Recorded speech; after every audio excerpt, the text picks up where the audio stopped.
Simon has made it abundantly clear what we are about here tonight. We are in defense of freedom and human rights. We are in defense of the freedom of speech, the freedom of conscience, the equality of rights of women. We are here for the freedom of women not to be killed for honor for the choices that they make in life. We are here for the freedom of non-Muslims in Sudan and elsewhere to be able to determine their own destinies. We are standing for freedom and human rights, and those who demonize and make us the problem, we have to ask them, and I ask you now, are you really interested in standing for the oppression and the hatred and the violence that you are inadvertently or purposefully defending by opposing what we are doing? Now, we have some time here, and we'll take some questions, but I'm telling you right now, we are equal time on your campus. You have every other day of the year to spread your propaganda and lies. And we come to tell the truth, and we're telling it here today, and we will have a respectful discussion. But if you are here to give an alternative lecture or to filibuster, save it for your class tomorrow. If you want to yell at me, then schedule a talk. I will come, and I will heckle you, and we can have a discussion. But in the meantime, if you have a real question, then ask it, and it will be answered by one or more of us. If you want to lecture us, or hector us, or lie about us, or smear us, or give a counter lecture, it is not welcome here, and we'll just shut down the questions, and we will go home, and you will go back to whatever it is that you're going to be doing. So anyway, let's see if we can do this. You're going to sit here and spend all this See, this is what I'm talking about. This guy, every time we come to Philadelphia, this guy is here. And the reality is that his point of view, yeah, I am, because his point of view is actually one in which this point of view is aired every day. You had your hour, I want mine. All right, I have time. Well, then, get a hall, man. Get a hall and we'll talk. Okay, well, I guess we're not going to have questions. Good night. This is our time. No, you scared punk. You scared little punk. No, you hear what we have to say. You hear what we have to say now. This wasn't about you. This is not about you, man. Ask a question, meathead. Ask a question. No. You want to hear what I want to talk about? You guys always talking. You guys are always complaining about. Are we gonna? Is there anybody interested in having actually a Q&A? Is there anything that the cops can do with this guy? You defend the guy named Kevin Deanna, correct? All right, I guess we're done. Western civilization, who in addition to being a white supremacist, got his start on in the student newspaper, the memoirs, reading Mary, attacking rape victims, and you say you were about defending women, huh? That's Kevin Deanna. Do your job. I want to run right now. That's Kevin Deanna. Also introduced you with American. So what's with the police here? The police don't. Simon, we'd love to have you know how racist they questions. Are. You know how hateful they are, and you know how violent they are. You defend that yes, way. ma'am. Can I hear your question? I support you. I'd love to hear your question. I hook yourself up to this rotten apple cart. They are scum. They are not worth your time. If you really want to see things happen, you got to get away from this crowd. They have been failing in every single thing that they do. They have been marginalized to the point where all they did today was whine about how everybody was mistreating them. It is over. So we can't have questions and answers. I think he doesn't want us to have a question. 20 people. He decided that we don't need a question and answer period. You stand for a mystery yourself. Okay. Where are the questions? Yes. Do you want to ask a question? Yes. Please ask who do you want to ask? We're 4 people. Excuse me. I would like to ask both Robert Spencer and I'm sorry, sir, I didn't catch your name. The organizer for what is the Students for Intellectual Freedom. Thank you. Freedom for intellect. Sir, it's my turn. Take your time, man. Go ahead. Get what you got to do. After sitting here, I wanted to thank you for coming and speaking to us, all of the speakers here tonight. I work in the religion department, and I'm not here to offer a counterpoint or rebuttal of anything. I'm not here for that. It's a self-righteous act, and there's been plenty of self-righteousness tonight on both sides. I think Mr. Spencer would agree. He's like, No, actually, I wouldn't. Self-righteousness speech tonight? I'm not talking about you. I'm talking about. What is the question, please?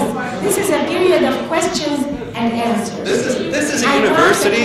This is a university. Doesn't anybody know how to think anymore? Can't we have any discussions here? Are you all just totally propagandized robots? Are you all just automatons and they feed you this crap and you buy it and you go marching out? No, we know you can't think at all? Who you are? Mr. Spencer, here is my question, sir. Yeah. Would you like to enter my class in the fall as a non-traditional student? Or would you like to attend my class as a traditional student? Or would anybody else in this audience like to? Yeah, I would love to speak to your class. Let's set it up. I meant as a student, sir. Oh, I know. But I'm not honoring your condescending Any answers. other question? Because there are people here who really want to ask questions. I Yes, want you Mr. to understand Yes, sir. that we do value diversity of opinion. What's the question? That's the first thing I wanted to tell you. We want to hear the question. And who would you like How would you the know if you question? never came to my Who class? would you like to? I mean, there's Simon, there's Pamela, there's. Thank you for your time tonight. I'm asking the question. Thank you guys for coming through. Even though I may heartily disagree with a lot of what you guys said, I find it curious if there's a direct link between fundamentalism, whether it be whatever variety in Islam and Christianity, and there's a direct link between fundamentalism and economic despair. Why aren't you guys working more rather than fear mongering? But it'll be finished. I'm almost done. What's the question? Why not, rather than fear-mongering, work with other humanitarian groups for economic development, sustainable development, not like through USAID that helps benefit Western corporations, but things that can actually help and like increase education. Economic development where? In the Middle East? What do you mean by work through in the country? What are you talking about? Any of the guests are welcome to. Well, I was born in the Middle East. The Middle East is a basket case of economic development. You won't let her answer? The Middle East is a basket case of economic development. And it's precisely because of Sharia law. It's precisely because of Islamic tyranny. That's why they have economic problems. And there's a very strong link between tyranny and economic oppression and economic. When we're talking about the tyranny, when the tyranny is removed, they will have a true Arab Spring. Yeah, you can say. In the first place, I reject the premise of your question, with all respect. You think that Simon being captured as a slave under Islamic law is fear-mongering? You think that if you had just told him, relax, don't be afraid, then everything would have been okay for Simon in the Sudan? Are you talking about women who are in danger of honor killing? If they had just not been so afraid, then everything would have been all right? Sounding the alarm about human rights abuses is the opposite of fear-mongering. Sounding the alarm about human rights abuses is no. But the other thing, hold on. There's more. Now, as far as working for economic justice, as you call it, or socialist redistribution, or whatever you want to call it, the fact is that study after study, and I invite you to investigate this, and you will see that this is true. Study after study shows that there is actually no correlation between poverty and terrorism. Actually, it's just the opposite. People who are terrorists are generally wealthier and better educated than their peers. And you have, well, you said fundamentalists. And so I'm talking about that the fundamentalism that matters is the one that infringes upon the human rights of other people. And those are jihad terrorists who believe that Allah is commanding them to wage war against and subjugate infidels. And they are generally, like Osama bin Laden, like Zawahiri, like the Glasgow doctors who tried to blow up the Glasgow airport, like so many others, generally better educated, wealthier. They're not acting out of poverty, they're acting out of religious conviction. The people you're calling are your president. Yeah, next there's a lady there who wants to ask a question. I think we've answered her. There's a lady there? Yes. Okay. So I just had a couple, it's more of, I guess, a comment than a question. Well, we were taking questions, actually. Well, I'm sorry, but can I please? Thank you. Yeah, go ahead. So I just wanted to point out that I actually came here. My friend asked me to come. She was with the people who were protesting the event, and I stayed just to hear you guys out. And my heart goes out to you. I actually didn't realize you were coming. I read your book. They call me Infidel, and it was really good. Yeah, that's me. Oh, I'm sorry. But the one thing I wanted to mention is on both sides, there's a lot of name calling, and it actually takes a lot away from the point of view. Like before, when people were going back and forth, it actually really, it almost demeans your cause, because we're out here trying to support people, and we're trying to support humanitarianism and all this stuff. And I just, for your next thing, I would really not do it, because I seriously, I'm all for open minds, and I almost walked out. And I appreciate it. I think you at least are open enough not to leave and to listen to the whole thing. And actually, the name calling is really coming at us. I never call anybody names. I call the ideology of tyranny a lot of names. I call Sharia oppressive. I never call people. I never attack people. I attack the ideology. There's a big difference. Nazism is evil. Communism and tyranny is evil. Islamism is evil. I'm not talking about people. I have no interest to insult people. See, what we have here, we're dealing with an Orwellian situation. You know Orwell and war is peace, ignorance is strength, freedom is slavery. This is what is pumped out on the campuses every day. And these people come in here and they think we are the forces of human rights and freedom, and we are standing against the wicked four panelists here who are the forces of oppression and darkness. And so what I think is very important to do, it's not at all name calling, it's calling things by their right names and telling the truth that those who are standing against us are standing for oppression, slavery, honor killing, the victimization of women, and other evils that are mandated under Islamic law. And so I'm going to call that what it is. You're going to continue to be marginalized. I'm sorry, Next. just one more thing. Just understand at the end of the day, you may disagree, but both sides are fighting for what they think is right for Islam. No, I think that they are fighting for oppression, hatred, violence, and I can honestly tell you that I don't know a single person who would fight for hatred and violence. right. They are so thoroughly indoctrinated they don't realize that's what they're doing. I would respect the other side more if they stand in front of the Egyptian embassy and demonstrate the killing of the Christians, the burning of the churches in the name of Islam. They are not doing that. Muslims, our opponents, unfortunately, are not fighting the right people. Islam is getting a bad name not from us. Islam is getting a bad name from the people who are burning churches in the name of Islam. Any other question?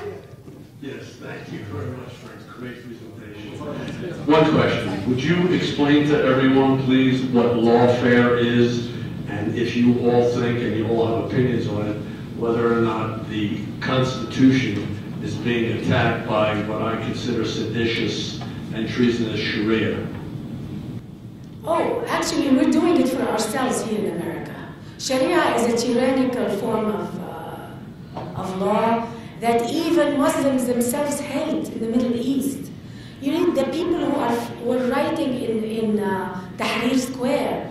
They couldn't dare say we're fighting against Sharia law, but they were really fighting against Sharia law. And the reason they are not going to win is because Sharia law at the end is going to win, unfortunately. America has no idea what Sharia law is. Just because most Muslims don't even know what Sharia law is. And it's very easy to know what it is. Just read my books, read Robert's books, and you will know what Sharia law is. It discriminates. No equal rights under the law. That's it. If you're for tyranny and for no equal rights under the law for men and women, Christian and Jewish and Muslim, you'll be, then if you're not for equal rights under the law, then support Sharia. Unfortunately, Sharia, there's a lot of propagandists in America who are trying to convince us, don't be afraid of Sharia law. The New York Times recently had many articles calling, why are you scared of Sharia law? Well, if Americans are not scared of Sharia law, then I am really stunned. I am stunned. To your question, litigation, jihad, lawfare is a very powerful tool in the arsenal of the enemy. They use it as a means to shut people up. The lawsuit that I referred to previously against me for $10 million was merely an attempt to bankrupt me into submission, and it does scare people. I happen to have an incredible counsel between David Buscemi and Robert Hughes, who have created a legal think tank for this very purpose. American Freedom Law Center is a law firm that was created just to fight these kinds of harassment suits in order to impose the Sharia. And my remedy in this, the work that Robert and I do with our organizations, is we sue. We have successfully sued the city of New York when they tried to prohibit our ads. We successfully sued the city of Dearborn when my bus ads were refused, rejected. They were bus ads for girls that needed to, is leaving Islam, is your family threatening you? And here you see these ads run all the time in cities across the country. Come to Islam, why Islam, call 1-800-WHY-ISLAM, and aren't, girls allowed to, or even, there are boys who have the same kind of freedoms. And so I sued. And I won because it is a freedom of speech law. And it was interesting to me because it caused an enormous amount of media and brouhaha, that these were anti-Islamic ads. When in fact they were not. They were pro-freedom ads. And anybody that opposed my bus ads was supporting the Sharia for apostasy, the death penalty for apostasy. So in my opinion, we have to go on the offense because no war has ever been won on the defense. And yes, it is powerful, yes, it is very subversive, but so what? What are you going to do? Whine on the battlefield? Or are you going to get into the battle and you're going to fight back? So it's a very good point that you made, but it's one tenet of the stealth jihad. Thank you.